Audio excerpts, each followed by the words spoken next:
Hello po, ako si John, 14 years kidney transplant. Ngayong araw to magbabasa tayo ng comment. Ano to po yun? Pag transplant ba, ahaba ba ang buhay? Alam nyo, ilang beses ko na po nasagot to. At syempre, bilang content creator ng mga kidney transplant, ng mga CKD, gusto ko po siya sagutin ng paulit-ulit.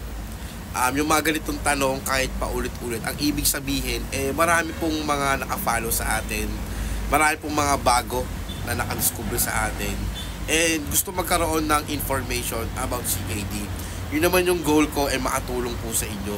Kaya wag po kayo mahihiya na mag-comment sa akin. Wag kayo mahihiya na mag-comment sa akin. As long as na nakakita ko, gagawa natin ng video or else magko-comment po tayo doon. Kasi ganito yung mga gusto kong tao na gusto kong tulungan, gusto kong bigyan ng information, gusto kong damayan. Kasi nangyari na rin sa akin kasi yung ganito na wala mapagtanungan, as in mag-isa lang and solo flight lang. Pasensya na kung medyo mahaba. Gusto ko lang po talagang i-emphasize na kahit ilang beses kayo magtanong, sagutin po po yan. Anyway, ang sagot po dyan, hindi po sigurado. Wala po nakakaalam. Number one, kahit mga doktor, hindi po nila alam kung hanggang kailan ang buhay ng isang kidney transplant. Ultimo kami mga pasyente, hindi namin alam kung hanggang kailan namin ang buhay ng kidney transplant.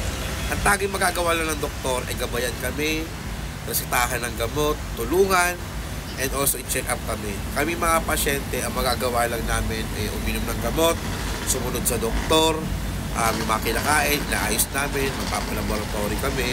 Ang tanging nakakaalam po talaga niyan si Lord lang po talaga. Si Lord lang po talaga nakakaalam kung hanggang kailan ang buhay ng isang kidney transplant.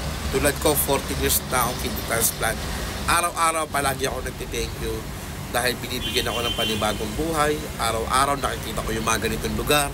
Yan. Araw-araw nakakalangap ako ng sariwang hangin. And also araw-araw nakakatulog tayo. Yung mga ganon blessings na po yun para sa akin. And pinagpapasalamat ko po kay Lord yun. And also, alam nyo na kahit 14 years na ako, meron pa dyan mga 15 years, 20 years, 30 years na mga kidney transplant. Wala po kasiguraduhan lahat.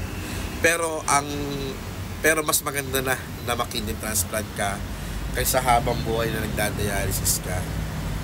Hindi ako against dialysis.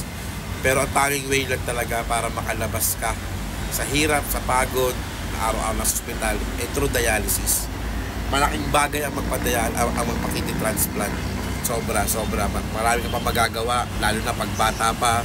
Marami pang opportunity na naghihintay sa atin. Kung kaya nyo, kung may opportunity na magpa-kidney transplant kayo, why not magpa-kidney transplant kayo? Huwag kayo matakot kung saan kukuha ng gamot. Huwag kayo matakot kung kaya nyo ba. Nandito ko para tulungan ko kayo at para gabayan ko kayo. Marami akong na-upload na video na alam ko makakatulong po sa inyo. And also, kahit na mahirap ang pinagdadaanan natin sa buhay, pagod, gutom, gastos, naubos tayo ng pera, piliin pa rin natin maging mabuting tao. And piliin pa rin natin maging masaya. Yun lang po, ingat po palagi. And bago matapos tong video na to, ito nakikita nyo to, yan. Yan, nakikita nyo na yan. Yan. Soon ma-experience nyo din yan. Dahil maganda ang mundo, perfecto ang mundo, tao lang talaga nagpapagulo.